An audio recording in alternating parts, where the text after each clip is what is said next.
Bonsoir à toutes et à tous. C'est un plaisir d'être avec vous pour votre journal de ce jeudi 12 décembre. Tout de suite, voici les informations que nous allons développer.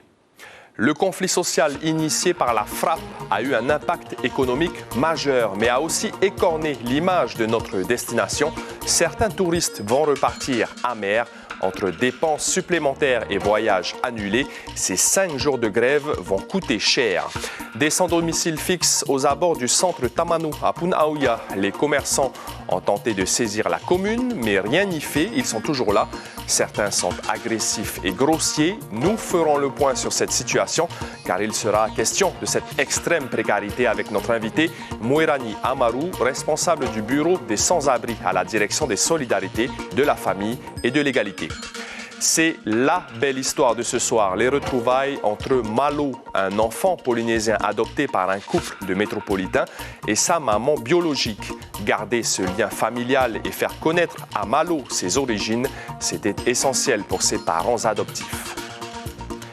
Merci d'être avec nous. Avec la fin de la grève des pompiers des aérodromes, les liaisons aériennes domestiques sont de nouveau opérationnelles. C'est donc le soulagement pour les touristes, les compagnies aériennes et les pensions de famille. Mais ces 5 jours de blocage ne sont pas sans conséquences. L'image de notre destination en a pris un coup auprès des touristes, comme ont pu le constater Jules Bourga et Juan Potoru. J'ai vu des touristes pleurer. Des personnes âgées, des bébés sont montés dans un bateau pour rejoindre l'Anguillois, pour éviter de rater leur vol international. Des messages comme ça, Melinda et Bianca en ont reçu des dizaines de la part des propriétaires de pensions de famille des îles. Des témoignages de touristes en détresse aussi, qui pour certains sont encore bloqués dans les îles. Il y a eu des charters pour les litchis et nos touristes ne sont pas importants. Mais je pense que nos touristes sont très importants. C'est quand même la plus grande économie de notre Fénois.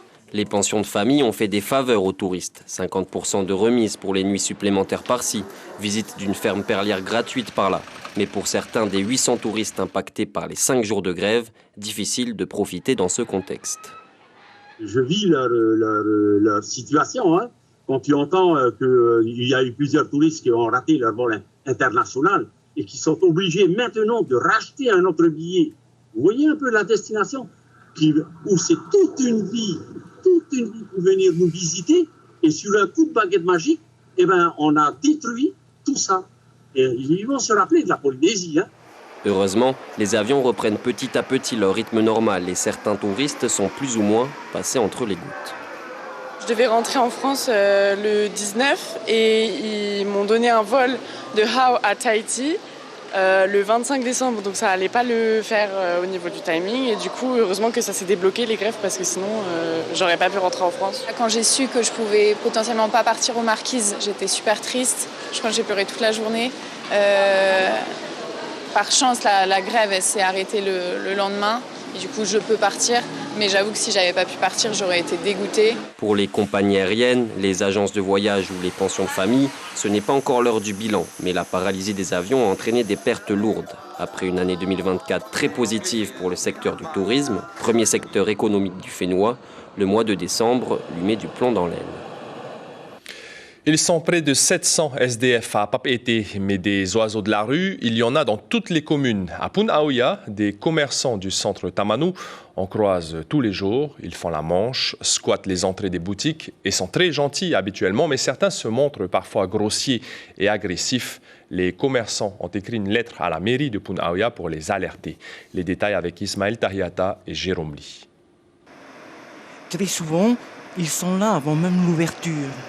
Pas toujours au garde à vous, certes. Ces SDF, une petite poignée d'irréductibles squattent le centre Tamanu de jour comme de nuit. Ils font la manche sur ma terrasse et puis des fois aussi ils squattent la nuit et en fait moi ça m'est égal qu'ils squattent la nuit mais ils font des désagréments sur la terrasse quoi. Chloé, elle a vu le pire. Ce n'est pas du tout joli à voir. Ils se tripotaient sur l'escalier, alors qu'on a une école de danse avec des enfants là-haut. Donc, c'est pas bien qu'ils traînent là, quoi. Hein. Des mains expertes pour une belle coiffure. En 28 ans de métier, Chloé n'a jamais vu ça. Un robinet en guise de douche pour SDF à l'arrière de sa boutique. Depuis le courrier qu'on a fait donc à la mairie, qui n'était pas une menace, hein, on faisait un courrier pour trouver une solution en fait. Voilà, pour alerter, parce que bon, ça devient trop. Et puis, on veut pas que ça devienne papété, quoi. Papété, c'est l'horreur maintenant. Des commerçants ont fait appel à une société de gardiennage. Une solution que ne partagent pas certains d'entre eux. Pas question de payer un gardien pour faire la police. On a des charges qui sont quand même relativement importantes, donc on ne voit pas pourquoi, moi personnellement, je ne vois pas pourquoi je paierais en plus quelqu'un pour garder le magasin. De toute manière, j'ai des rideaux de fer, j'ai ce qu'il faut, quoi. Au centre commercial, l'entrée est interdite aux SDF. Étienne a sa technique pour les éloigner. Tout passe par le dialogue. Voilà, de temps en temps, on achète un peu de casse-croûte. C'est ça la vie. Il faut aider tout le monde. Pas de travail, pas de maison, pas de famille. C'est le début de la fin. Et tout bascule. 7 ans maintenant que Réveillon est sorti de la rue. Il y a des SDF, c'est pas bien accueilli, quoi. Mais ça fait mal pour moi, parce que moi, je viens de là. Okay? Ça fait 7 ans, j'ai été suivie par Pekistan. Je remercie beaucoup Pekistan. Depuis le temps des années que lui, il a veillé sur nous. Et là, aujourd'hui, je suis contente pour moi et je travaille pour moi-même. Le centre Tamanou, une centaine de commerces au total. Une rencontre est prévue avec la mairie de Bounavia en janvier. Et pour parler de la situation des sans-domicile fixe au Fénois, de cette marginalité sociale et de cette extrême précarité, nous recevons Moirani Amarou. Bonsoir. Bonsoir. Vous êtes responsable du bureau des sans-abri à la direction des solidarités, de la famille et de l'égalité. On vient de le voir dans ce sujet des SDF au centre Tamanou. Est-ce que le phénomène est surprenant pour la DSFE? Non. Les personnes en situation de sans-abri, il est partout. C'est vrai que Papeete est la concentration, mais le BSA, qui est le bureau en charge des personnes sans-abri, doit également rayonner dans toute la Polynésie française. Et le reportage de ce soir démontre qu'il y a également sur Punaouia, mais il peut y également avoir partout, même à Tayarap Ouest, dans les îles sous le vent. Donc ce phénomène, il est partout. Il y a près de 700 SDF à Papeete, mais est-ce qu'on a une idée du nombre de sans-domicile fixe sur l'ensemble de la Polynésie? Alors, le Bureau en charge des personnes sans-abri a également une mission de collecter et d'observer tout ce phénomène. Donc, nous avons tenté de réunir ces éléments en appelant déjà toutes les mairies pour justement avoir des statistiques. Là, ce soir, je ne les ai pas, mais... Un ordre d'idée. Dans certaines mairies, il y a plusieurs dizaines de sans-domicile fixe. Oui, carrément. Une dizaine par commune. Voilà. Moirani Amarou, en début de semaine, la DSFE a organisé un séminaire sur le sujet « Repenser la marginalité sociale » avec tous les acteurs, les forces vives qui travaillent pour aider ces sans-domicile fixe. Qu'est-ce qui ressort de ce séminaire? Alors, concrètement, c'est de mobiliser toutes les forces vives. Parce que ce phénomène social, il y a des entrées et des sorties. Donc, c'est un flux. Et le BSA ne peut pas travailler tout seul, puisqu'il y a déjà des associations de la place que je remercie, puisque nous avons Emauta, Tetoria, TVIT aussi. Donc, et tous les partenaires, cela permet justement de trouver tous ensemble, c'est comme dit la citation, se réunir est un début. C'est ce qu'on a fait le 9 décembre. Et le fait qu'on va travailler ensemble, ça va justement donner plus de force et de solutions.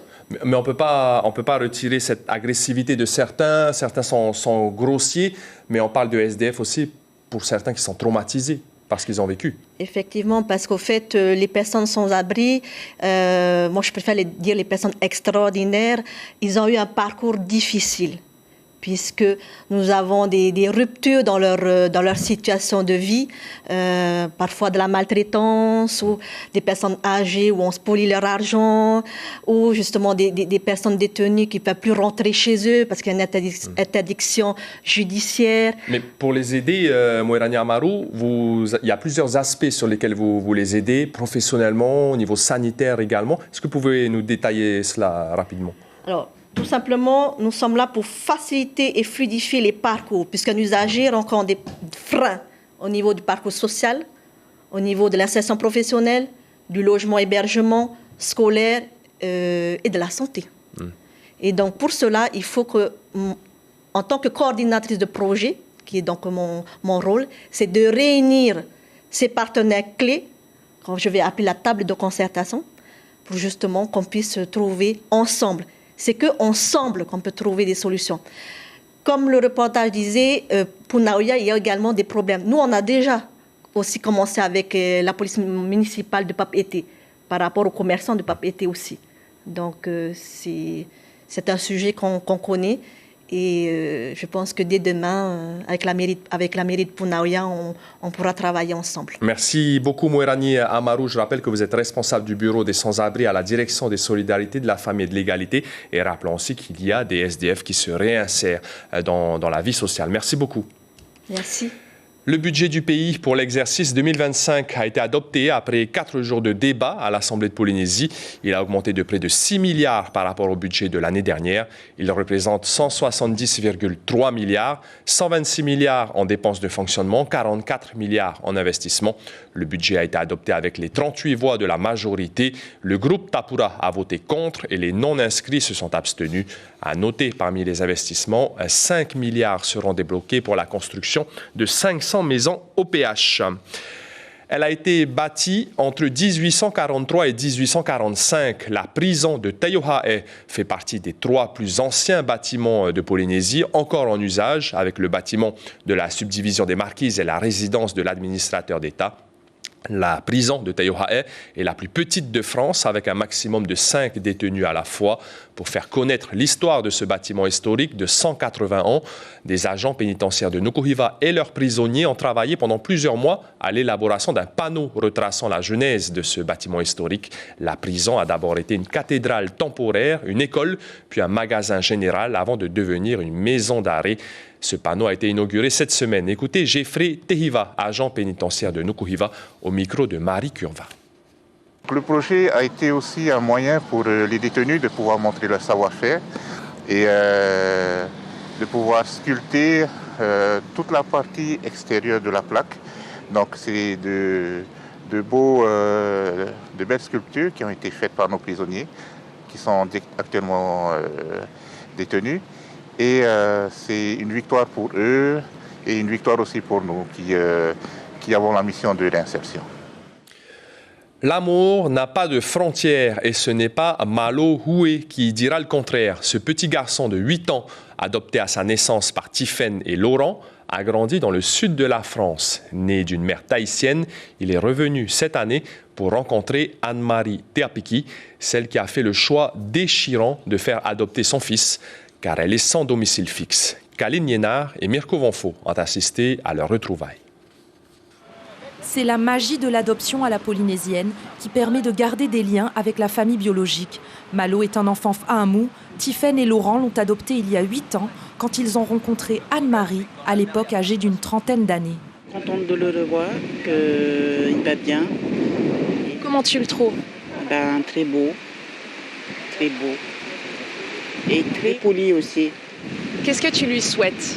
Tout son bien à lui, son bonheur. Adopté à la naissance, Malo avait 1 an lorsque ses parents sont partis s'installer dans le sud de la France. À 9 ans, il rencontre enfin sa mère biologique et il comprend la vie difficile qu'elle a eue dans la rue. J'étais un petit peu émue et j'étais joyeux de la revoir. Comment elle est ta vie en France ? Raconte-nous un petit peu. Bien, la plupart on reste dehors si mes parents travaillent, mais après on reste tout le temps à l'intérieur. Et à Tahiti, c'est différent alors ? Oui, on reste toujours dehors, à part quand il pleut. Arrivé en novembre, c'est la 3e fois que Malo voit sa maman biologique. Pour Tiffaine et Laurent, retrouver Anne-Marie n'a pas été une mince affaire, surtout sans contact téléphonique. C'est là que la magie des réseaux sociaux a opéré. J'ai rencontré quelqu'un qui m'a dit, tu sais, ici, passe une annonce sur Allo qui sait quoi. Et j'y croyais pas, je l'ai fait quand même. Et effectivement, le jour même, j'ai eu quelqu'un qui m'a appelé. Il y a eu beaucoup de partages. Et on a été lancé sur la piste d'Anne-Marie. Et il nous a fallu une journée pour la retrouver. C'est l'adoption comme on la voulait, comme on la souhaitait. on rompt pas les liens avec la famille et c'est bien. Il connaît son histoire et il faut être fier de son histoire. Malo et ses parents repartent ce samedi 14 décembre pour la France. Partir pour mieux revenir, ce n'est pas Malo qui dira le contraire. Je préfère ici. Parce qu'on peut rester plus dehors? Oui, et il fait plus chaud. C'est quoi alors que tu as envie de dire à papa et maman? Que j'ai envie d'habiter là. Des journées de détection pour les personnes à mobilité réduite sont organisées cette semaine car le projet de la Fédération des sports adaptés est d'accompagner un maximum de para-athlètes pour les Jeux du Pacifique de Tahiti 2027. Avant de les entraîner et de les faire performer, il faut d'abord les trouver, les détecter. C'est ce que fait notamment la Fédération d'athlétisme dans plusieurs disciplines, saut en longueur, lancer de poids ou de javelot, sprint. Le projet s'étale sur 2 ans jusqu'à l'échéance sportive. Les détails avec David Erard, agent de développement au sein de la Fédération d'athlétisme. Il est au micro d'Ismaël Tahiata et Jérôme Lee. On a 3 jours de détection, hier, aujourd'hui et vendredi à Pater, ce qui nous permettra de déceler déjà certains potentiels auprès des personnes à mobilité réduite et après de mettre en place une sélection entre guillemets, mais surtout une préparation pour les Jeux de 2027. Ce qui est très important, ce qui permettra à beaucoup plus de personnes à mobilité réduite de pouvoir s'exprimer et de pouvoir être entraînées, d'avoir un suivi pour les emmener à pouvoir se faire plaisir également pour les Jeux et ramener des médailles pour Tahiti. Et peut-être une moisson de médailles. Une exposition d'artisanat et de plantes a lieu jusqu'au 24 décembre à la mairie de Pirée. Elle est organisée par l'association SOS Suicide.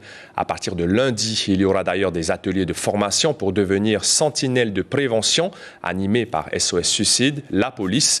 Il y aura aussi des ateliers d'artisanat. Le but, c'est surtout d'aider les personnes en situation de dépression, leur permettre de se sentir valorisées. Annie Tuhayava, la présidente de SOS Suicide en Polynésie, nous en dit plus au micro de Jules Bourga et Rohan Potoro. Il y a eu beaucoup de suicides aboutis cette année en Polynésie. Nous connaissons des familles endeuillées et pour les accompagner dans leur deuil et donc d'organiser cet événement leur permet de dire, leur exprimer notre soutien et que pour leur dire qu'ils ne sont pas seuls, que nous, on est avec eux. Et parmi ces exposants, il y a des familles qui ont subi des pertes. Et donc, c'est un peu pour soutenir ces personnes. Et pour ce faire, nous avons donc organisé une grande exposition avec les mamans artisanat, les mamans des plantes et nous-mêmes, que nous allons mettre des ateliers en place pour former des personnes dans la prévention du suicide. Le Farevana et la sphère linguistique du Fénois est en deuil. Hubert Lai, surnommé Tifrère, a été pendant plusieurs décennies secrétaire général de l'Académie tahitienne. La maladie l'a emporté à l'âge de 64 ans. Et au niveau de la météo, un minimum dépressionnaire circule actuellement au nord-nord-ouest de Mopelia. Il est à l'origine d'un temps perturbé sur les îles de la Société et la moitié ouest des Tuamotu. Vigilance orange toujours en cours donc aux îles sous le vent et à Mopelia pour fortes pluies. Vigilance jaune en cours aux îles sous le vent et dans une grande partie donc de l'archipel des Tuamotu. L'information principale de ce jeudi 12 décembre, le budget du pays pour l'exercice 2025 a été adopté après 4 jours de débat à l'Assemblée de Polynésie. Il a augmenté de près de 6 milliards par rapport au budget de l'année dernière et représente soit 170,3 milliards, 126 milliards en dépenses de fonctionnement, 44 milliards en investissement. Le budget a été adopté avec les 38 voix de la majorité Tavini. Le groupe Tapura a voté contre et les non-inscrits se sont abstenus. Sur votre petit écran ce jeudi soir, 2 épisodes de la série The Good Doctor, puis à partir de 20h50, le téléfilm Honour. C'est la fin de ce journal. Merci de votre fidélité. Demain, vous retrouverez Lucille Guichet. On se quitte sur des messages de vœux. J'en profite pour vous souhaiter de merveilleuses fêtes de fin d'année, que l'amour inonde vos foyers et que le bonheur vous enlace. Passez une excellente soirée, à très vite et surtout prenez bien soin de vous. Je souhaite un joyeux Noël à tout le monde, peu importe, mais c'est vraiment tout le monde, quoi, de la joie, tout ce qu'il faut, quoi. Et voilà. J'aimerais dire à tout le monde, faites attention sur la route, prenez soin de vous et passez de bonnes fêtes et joyeux Noël à tous. Je voulais juste souhaiter À tout le monde, joyeux Noël et bonne fête bonne année 2024. Et fais attention sur la route, avec tous les accidents qui se passent, il faut vraiment faire attention. La fête arrive, amusez-vous bien, hein? Ne faites pas de bêtises sur la route, hein? Et respectez les gens qui sont autour de nous. Hein? Et Harimaru et bonne fête Noël et le jour de l'an qui arrive aussi. Hein? Joyeux Noël tout le monde.